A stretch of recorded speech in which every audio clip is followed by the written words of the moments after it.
Here. So in today's video, we are going to be talking about how it is that the CPI and all the inflation indicators are coming in far less than expected. And now this is something that we have been talking about here on this channel for quite some time, that the elevated inflation expectation is far different from the actual inflation. And this is creating the economic environment that definitely benefits the monetary policy, but very few people can actually see it for what it is. Understanding that the Federal Reserve was looking for inflation, elevated inflation expectation to raise the neutral interest rate. This is something that I have brought up time and time again on this channel, because this is what is actually taking place within the economy, within the monetary policy. Think about it right now. We have inflation expectations well elevated, but yet the inflation itself is coming in less than expected. This is creating a rally in the stock market off of the belief that if inflation is coming down, then the Federal Reserve is going to cut rates. This is so wrong from the actual monetary policy that has taken place. This is how people are feeling or believing the path of interest rate cuts or the path of the economy is headed down. If inflation comes down, the Fed funds rate will come down. Mortgages will get cheaper, car loans will get cheaper, all this stuff is going to get cheaper. But that's not right. That is so inaccurate from the reality of the situation. Understanding that the Fed funds rate and the adjustment of the Fed funds rate is not the manipulation tool to mortgages or to credit cards or to car loans or to anything else like that. The Fed funds rate, the effective fund rate, is the overnight lending rate between the big banks. That's it, right? Now, does it influence other interest rates as time goes on? Yeah, it will, but it takes 6 months to a year. Understanding that the adjustment of interest rates is not the tool that the Federal Reserve is using for their monetary policy. It's the belief about it. And now we can recognize it happening back in 2024. Right? Actually, it was at the end of 2023. Right? The Federal Reserve had put out announcements of a massive amount of interest rates cuts coming in 2024. Dot plot had predicted like 7 or 8 rate cuts. All these people talking about how it was emergency rate cuts coming. All this talk about massive Fed funds rates coming down all throughout 2024. That's when it was going to happen. Now, that was the narrative at the end of 2023. Mortgage rates started ticking down after that, right? The moment that they put out that scenario, that belief, that communication that there was going to be massive amounts of interest rates cuts coming in 2024, the mortgage rates started to tick down. Soon as the Fed cut rates, they cut it by a lot too, a 0.5 percentage point. It was huge. Everybody thought, oh my gosh, the Fed thinks we're in trouble. The Fed is doing this for emergency reasons. The Fed thinks it's out of control or something of that nature, that there's massive support that's needed, that the unemployment is going to rise dramatically. All this hoopla came out, right?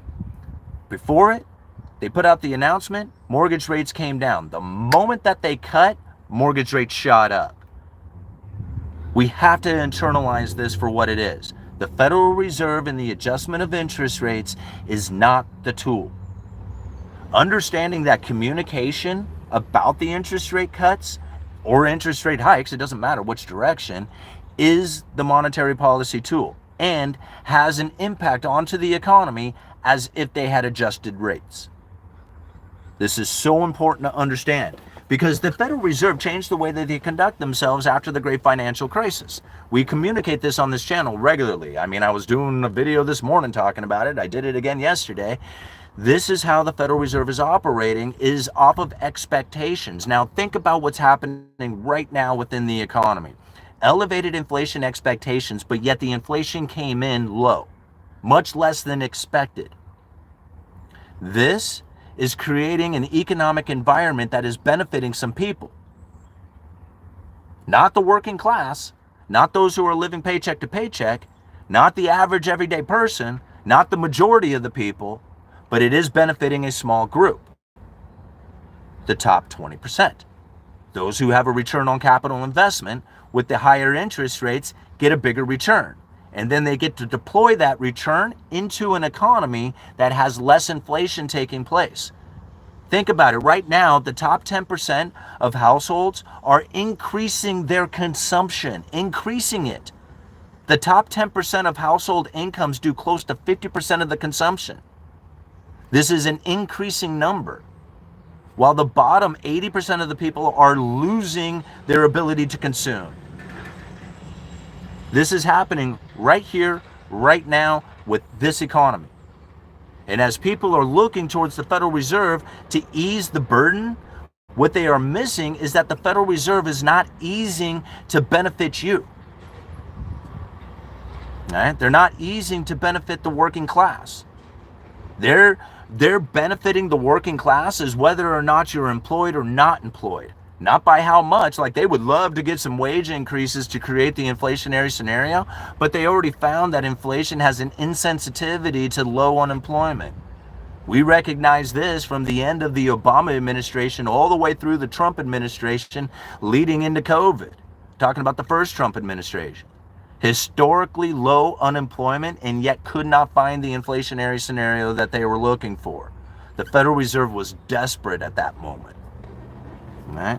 They realized that insensitivity to the inflation has an insensitivity to low unemployment. They could not create an inflationary scenario by lowering the interest rates, lowering the unemployment. This normally would be a benefit to the people, but the benefit to the people no longer is available to them, as their ability to use their wages to acquire things in their life is becoming more and more difficult as time goes on. They realize, man, this adjustment of interest rates, it doesn't do it anymore. Even adjusting interest rates down and lowering the unemployment didn't create the inflationary scenario that they are looking for. They need to create a consumer somewhere, somehow. And the only people who are really consuming are the top household incomes, top 10, 20% of people. Yeah. Everybody sees it so different. Everybody sees it wrong, right? And I'm not trying to say that they are not intelligent. They're seeing it wrong because the narrative is explaining it wrong. There's literally nobody out there who is taking it into consideration that the Federal Reserve was looking for elevated inflation and inflation expectation to save their monetary policy by raising the neutral interest rate. I'm the only one who really communicates that over and over again. And I have been telling that same thing, saying that this is the monetary policy that is coming for years now. Like, I wasn't predicting it. They were saying it. They were straight up saying it, right? Not in like a direct speech, not in a direct interview, not directly into the press conferences, not directly out there through the FOMC statements, but they were telling us through their speeches, through their words, the issues that they were facing and the things that they needed to solve. And part of the problems that they needed to solve was an inflation expectation that was persistently too low rather than too high. Understanding that and knowing it and then internalizing it for the understanding of the Fed strategy so you can strategize on it is the only way to go. If you take any other consideration, you will miss it. You will miss it completely. Most people are looking at the Federal Reserve in an attempt to try and get inflation to the 2% target, and they're failing at that because they never had any intentions to get to 2%. It's moderately above 2% for some time. That was their strategy, according to their own consensus statement. So as I look out there and I see the inflation coming in less than expected, that's exactly what I believed was going to happen. Elevated inflation expectation with low inflation. This is a benefit to the top 20% of households. Top 20% of household incomes, I should say. Everybody else is suffering. And they're going to continue to suffer going into the future because that's exactly what Jerome Powell said was going to happen. Right? That it was going to be hardest on low incomes and loss of household or loss of incomes. Those people were going to suffer the most through this. And now here it is taking place exactly the way that he said it was going to happen. And people are wondering when or how the Federal Reserve is going to change so that things can be better. And I'm thinking, did you not realize that this is exactly what they were looking for? Yes, it's a painful experience for most people out there. They said it was going to be, right? It's a consumer-based economy. Who's doing all the consuming? The top 20% of household incomes. This isn't hard to see, right? They're guiding sheep, completely guiding sheep. Everybody who thinks, man, the Federal Reserve is having a difficult time getting to a 2% target, right? Falling right in line with the herd. Right in line with the herd. Just keep following that one in front of you. Alrighty, guys, I'm going to call it a very short video today. I got to go back to work. We're 10 minutes into this one with 186 people watching. Isn't inflation expectation only good as long as people believe the expectations? That's right. And how persistent is the elevated inflation expectations right now? How many people are in fear of tariffs? How many people know for a fact that lumber prices are about ready to go through the roof because of the Canadian tariffs? How many people have elevated inflation expectations? Literally everybody. People, I work retail for a living. People put a product on the counter and they say, man, these tariffs are really killing us. And I'm thinking, that product is the exact same price it was last year. Right? They have convinced themselves through the news articles, through all the stuff that they are hearing out there, that all this inflation has taken place within the economy due to the tariffs. That elevates the inflation expectation, but the reality is it hasn't happened yet. All right? Could it happen? Will it happen? Might it happen? Sure. But if you postpone it for 90 days, have some workarounds, some exemptions, some ways to deal with the fact that the tariffs are being inflicted upon the people, we may very well find that the tariffs didn't do anything but elevate the inflation expectations, which is doing a great job of doing. And don't get me wrong, there will be elevated prices because of the tariffs. How persistent or how much are they going into the future? That's anybody's guess. Right? But the reality of the situation is that really nothing's happened yet. I could sit here and charge more for my lumber all day long if I wanted to. People would pay the price because they expect it. I don't do it because I'm in competition with everybody else who sells lumber. And if I put a reasonable markup on it, then I can beat the competitor out there. That's the only way it goes down. But if people are convinced that the prices are high, I very well could just take my shot at it and just double the price and just say, hey man, are you willing to pay it? And they'd say, well, yeah, damn Canadian tariffs. And I'm like, yeah, bummer, huh? That doesn't happen like that. Right? People believe it does, but it doesn't work like that. All right. The entire global economy is getting shock therapy. Nobody can predict what's coming. I don't know. I mean, I think I was able to predict higher for longer interest rates. I think I did that. I mean, how many videos did I put out saying the Fed is getting high and staying high? Once you're high, you never want to come down.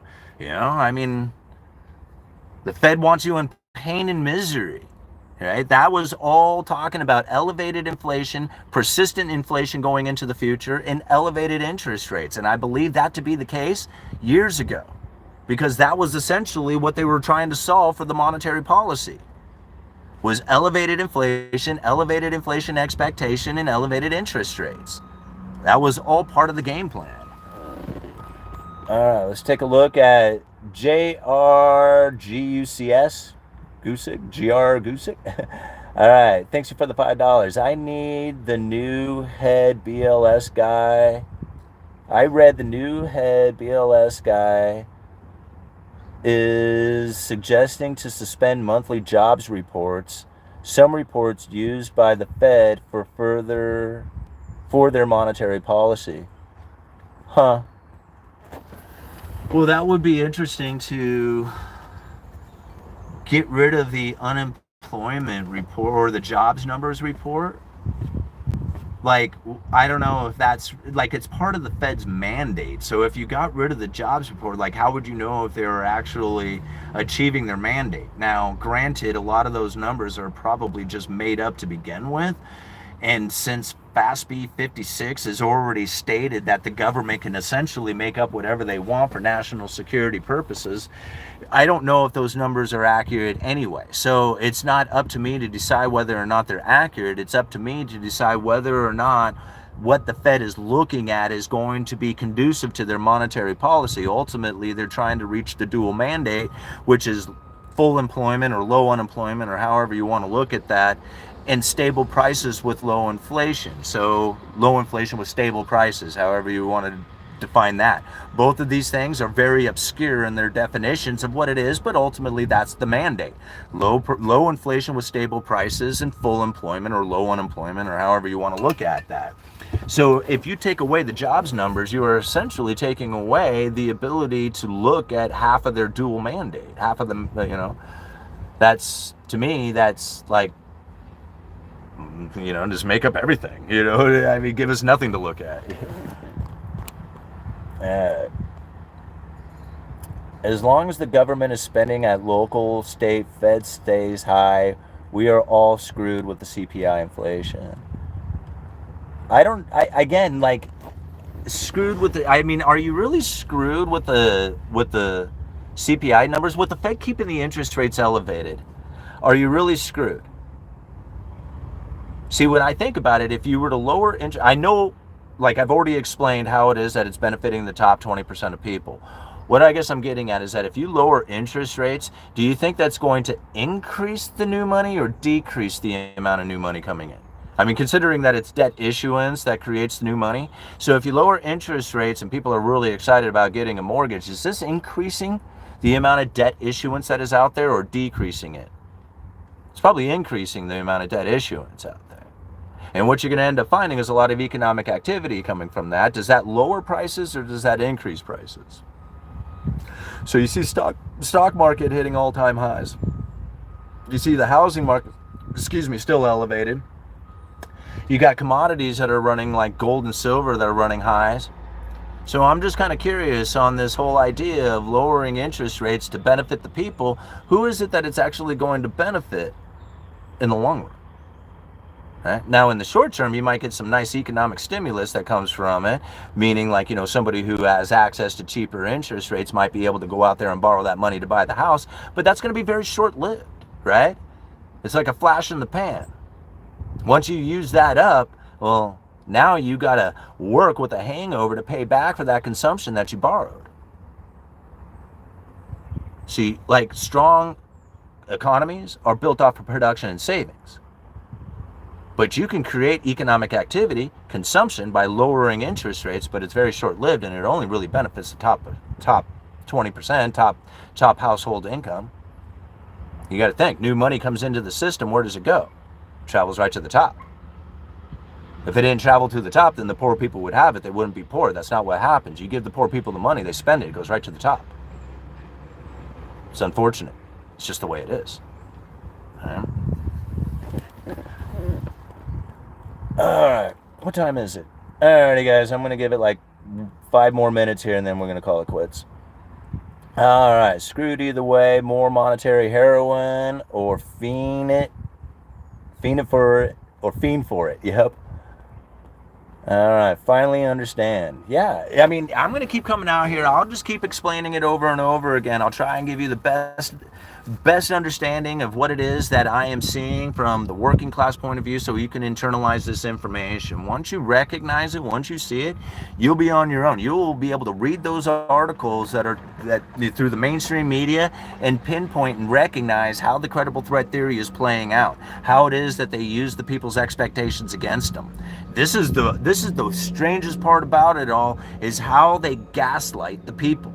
Like, literally convince them to believe a particular way that will then give the monetary policy power to the Fed. It is again, I know it's like some of the most backwards way of looking at it, but ultimately the idea that the Federal Reserve had lost control of inflation and that the dollar destruction was going to wipe everybody out was the power that the Federal Reserve was looking for. They needed you to believe it, and it totally worked. All right, government propaganda has always worked on its people. Yeah, it really has, And that's what's really odd about it, is that people understand and know that it's happening, and yet they still fall for it. Isn't that odd? Like, people know that it's happening. and they just fall right into it, and they still, and like, you know, like literally watching it, saying that it's propaganda, and then walk away retaining that information and believing it. Like, I guess just exposing yourself to the propaganda without changing the meaning of the information. Even if you understand that it's propaganda, you'll still take it in, you'll still absorb the information and fall right in line with it. Yeah. Because it's happening every day. I'm not saying you do, but the people do it every day, and I hear it every day that, you know, that they know that it's propaganda, but yet they accept it. And they're like, yeah, well, what are you gonna do? What other news do you have? You know. All right. There's a lot of psychologically and sentiment in economics, psychology and sentiment in economics. There are no laws. It's social science. Yeah, but there is some economic forces that you can recognize that play out time and time again. Gresham's law, Triffin's dilemma, the Cantillon effect, I mean, the bullwhip effect. These things take place. Bullwhip effect is very much psychological. In fact, all of it is psychological, but it doesn't take away from the fact that it's human nature to behave in the way that they do, right? And once you recognize and see it, then it's just like, it may not necessarily be, I don't know how to say it, like, you know, set in stone, but it's pretty like accurate to history. All right, it takes a lot of effort to filter out everything. Watching the news is arduous. Rigged by PayPal, the PayPal mafia. Heard of it?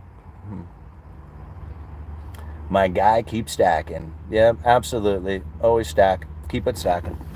You guys are awesome. Thank you for being here. I'm going to call it quits for now. You got links down in the description. I don't know. To leave you with the idea that I've been sharing with you for the entire time, look for the elevated inflation expectation propagandized information. Look for it. Look how they say it. I mean, I was trying to share it with you this morning, how the idea of lumber, Canadian tariff on lumber and roofing is going to drive these construction prices up. Coming from people who have no clue that what they are saying is completely fabricated information, right? Artistic fantasies. They are making this stuff up from the credible threat of what they are seeing out there, but there's no reality in it. Right? And now understanding that elevated inflation expectation will raise that neutral interest rate. By that neutral interest rate moving up, it makes the economy less restricted. Now, if the economy is less restricted, who is it actually benefiting? It's benefiting the top 20% of people, the top 20% of household incomes. How is it benefiting them? They are getting a return on their capital investment that is elevated from the high interest rates trying to combat that inflation or the credible threat of inflation, while at the same time, inflation is coming in low. They are getting a bigger return on their capital investments, and they are able to deploy that into the economy. And people wonder how it is that the top 10%, top 20% of household incomes are increasing their consumption. I'm explaining it right here, right now. Nobody else wants to do it this way, but I'm going to share it with you so that you can internalize it and understand why it's taking place for this fashion. Most people out there going, I don't know, weird, all right? You don't have to think that way. You can understand what it is that's truly taking place and what it is that you can expect from the Federal Reserve going into the future. If that neutral interest rate continues to rise, most likely they won't need to cut rates that much. And if they do, they're trying to cut to neutral. If they continue to cut, it's because they're chasing neutral down. What would make the neutral interest rate go down? The falling of inflation expectations. So if you have credible threat of tariffs, especially for the next 90 days, right? Got it. Yeah, extend it out another 90 days. Got to keep that credible threat going. Elevated inflation expectation continues to pull the neutral interest rate ever higher. This is what's happening, guys. It's hard to understand it, but once you get it, it's not that difficult. Like it's like all of a sudden it starts lining up and making a heck of a lot more sense. Right? All right. Lowering interest rates lowers the national debt payments, and that's a fact. Dusty Clay, I'm going to take this into consideration.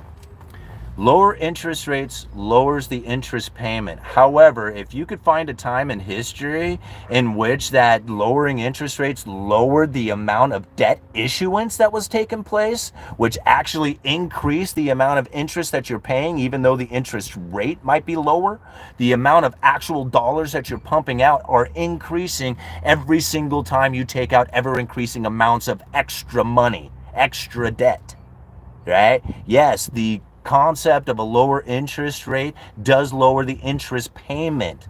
However, if you lower the interest rate, you take out more debt, which means that you are going to be making bigger payments, even if the interest rate is lower. That's to understand. That's what's happening. Right? It's not like they lower the interest rates and then not take out the debt. Like if they did that, then it would be a benefit. But they lower the interest rates and then blow up the debt even more. So it doesn't benefit. You still have to come up with ever increasing amounts of money to pay the debt. And that's a fact.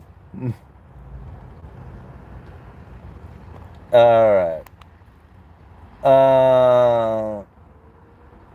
They don't need to overspend. They just do. They do need to overspend. You don't understand. They do. The government needs to overspend because you, the 80% of the people out there, cannot take out the debt and spend it yourself. You're debt saturated. I'm sorry. You can't take out any. You can't take. Well, you can probably take out some, but you can't take out enough, right?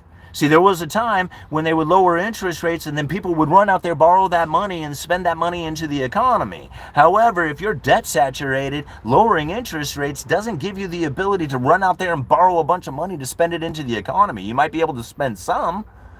Now it's the government's job to lower interest rates, borrow the money on your behalf and literally hand it to you, or go and spend it out there on government programs that somehow benefit you or whatever, because you're not going to borrow it. They're going to borrow it and spend it anyway, because that's what they have to do. They're not going to do the right thing. Right? They're not going to do the right thing. I got to go, guys. Uneducated Economist. You let me know.